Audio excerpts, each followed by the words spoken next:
Hi, David here, and welcome back to the channel, looking at the automatic writings of the early 20th century medium James Padgett. In the last video, we looked at a message that James received from Helen, his wife, describing her experience of what it was like to die or to pass to spirit. I call him James, but his middle name was Edward, which the family seemed to have preferred and shortened to Ned. Those of you with sharp ears might have noticed that in the last video, when James's father, John, introduces himself to Helen, he calls himself Ned's father. And as we saw, that message was delivered on December 8, 1914. The very next evening, on December 9, James received a message from Helen in which she tries to satisfy his curiosity as to how automatic writing works. At this point, James has been practicing this form of mediumship for about 6 months, but he's still trying to get his head around it and whether or not he can trust in it as real, whether he can rely on the identities of the people who come forward, and so on. Very naturally, like anyone in the early stages of mediumship, he wants to know how it works, and almost certainly feels that an answer to this will help him practice it more fully. So Helen comes forward to try and reassure James by giving him as full an explanation as she can. Now, you might recall from an earlier video that James started trying for automatic writing in response to a medium telling him that he had this gift, or at least the potential for it. Helen's message begins, "I am here, Helen. I am here, your own true and loving Helen. After I passed over, I saw that I must seek a way to communicate with you in my spirit existence. You do not know this, but it is a fact that I was with you when you visited the medium, who informed you that you were a medium, being possessed of the gift of automatic writing.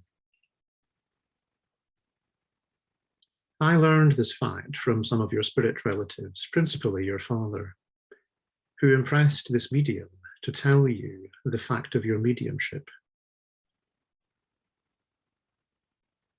When at last you made the experiment, I was present with you and exerted all my powers and had the help of other spirits in making your experiment a success. When you commenced to receive my messages, I cannot tell you how happy I was and thankful that the way was opened up that enabled me to tell you that above everything else, what I was so anxious to tell you, that I loved you with all my heart and soul." So although James might think that he just had a notion one evening to go along to a spiritualist meeting and then came away intrigued by the medium telling him to try to develop automatic writing, Helen shares a different picture with him. She tells him she was at that meeting with him, and that his father was the person in spirit prompting the medium to speak to James. Helen continues, "Let me tell you that you are only making yourself unhappy trying to learn all about the way that I write to you, for you cannot, as you are not able to see my method, and I cannot fully explain it to you, but I will try to do as best I can. When you take hold of the pencil, I exercise all my power to move the pencil so that it will write just what I think. And in order to do that, I have to let my thoughts go through your brain. You do not do the thinking, but merely let the thoughts pass through your brain. And the movement of the pencil is caused by the exercise of your brain in conjunction with my power, which I exercise on the pencil. So you see, you do not originate the thought, but merely convey it to the hand, which I guide in accordance with my thought. You do not have anything more to do with what is written than an electric wire has to do with transmitting a message from the party at the end where the message is given. So Helen can see the extent to which James is obsessing about the mechanics, but she knows also that this is just part of his way to accepting that these communications are real. So although she tells him not to be so preoccupied with the mechanics of the method, she goes on to give him a pretty good description of it. What Helen describes is a two-stage process where a thought has to be shared, one mind to another, then transmitted by causing James's hand to write it as normally as he would in response to one of his own thoughts. So it's not that James automatically writes what comes into his head, because he himself has often said he was unaware of what had been written until he read back over it. Instead, what Helen or any other spirit communicator is doing is sharing or prompting a thought in James's mind, and also prompting his hand to perform the act of writing that thought. You can almost see Helen watching Padgett trying to grasp what she has just told him, because she continues, "Let me explain it another way. When I think a thought, I pass it through your brain to your hand, and my power to move your hand is brought into action. Just as when you think a thought, your power to move your hand is brought into action. My thoughts are not your thoughts, and when I think, your mind catches the thought, but does not create it. So you must believe that I am doing the writing and not you. For I write some thoughts you could not write if you tried. You could not write the things that I write without giving much thought to the different subject matters, for some of them are not familiar to you, as you have often said. Let go of the idea that you are writing things which emanate from what is sometimes called your subconscious mind. Because only the material brain furnishes thoughts which it puts forth from the observation of the senses, or from the faculties which are brought into action when reason makes the basis of the thoughts.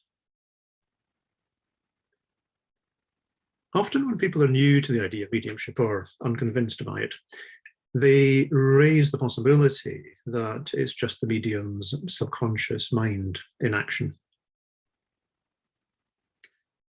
Padgett has obviously entertained this idea because Helen acts firmly to dissuade him of it. She tells James that the physical brain generates ideas on the basis of our experience of the world, or as a result of our ability to reason, to extrapolate from our direct experience. Helen is clear that James could not write what she writes through him without a great deal of prior research and/or reflection, and that some of the things she writes he simply wouldn't be capable of at all. Essentially, what she's saying to him is, regardless of the mechanics of the process, look at the results and tell me if you really think this is your work.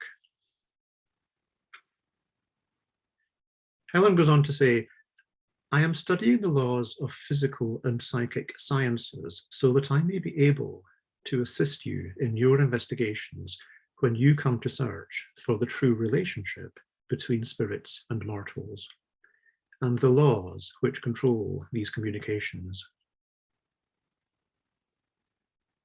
This is a good reminder that just because people are in spirit, they don't automatically know everything. They're in a new environment with endless possibilities before them, and it all has to be explored. At this point, James seems to have asked about other forms of mediumship, because Helen says, yes, my studies include the investigation of the laws governing clairvoyance and inspirational communications.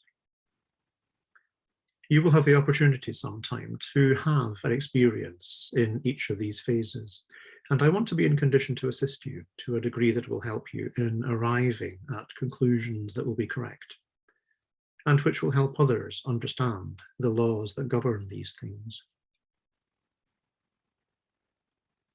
So although James is still in the early stages of developing his automatic writing and becoming comfortable with it, Helen tells him that there is the potential for other gifts to be added to that one.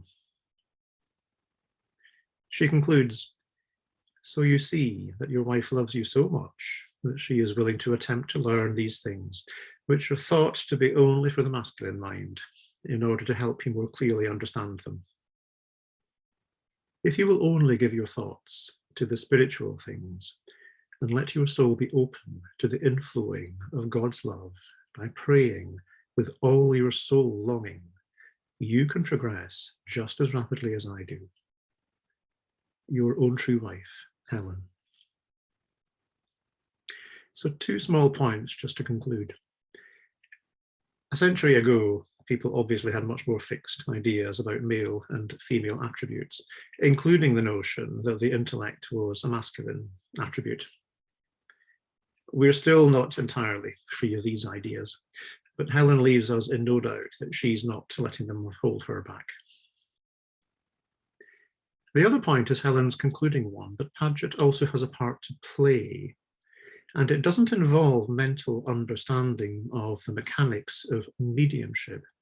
From what Helen says, it will be much more useful to those in spirit who wish to communicate if James works on his own spirituality so as to enable a fuller connection. Specifically, Helen tells James to pray for divine love, also reminding him that a mortal, an earth dweller, can develop in this just as rapidly as a person in spirit can. We're going to look at divine love in great detail down the line, but in the next video, I'm going to pick up on 1 or 2 references we've seen to soulmates or soulmate love. We've already seen that Helen and James are soulmates, but that James's parents are not soulmates. So although they were married during their earthly lives, they are not together in spirit in the same way. So in the next video, we're going to look at a couple of messages from James's parents, also from December 1914, discussing this. So I hope you'll join me for that. In the meantime, if you've enjoyed this video, like it and subscribe to the channel if you haven't already, as it does help to introduce it to others who might be interested. In the meantime, thank you for watching, and I'll see you soon. Take care.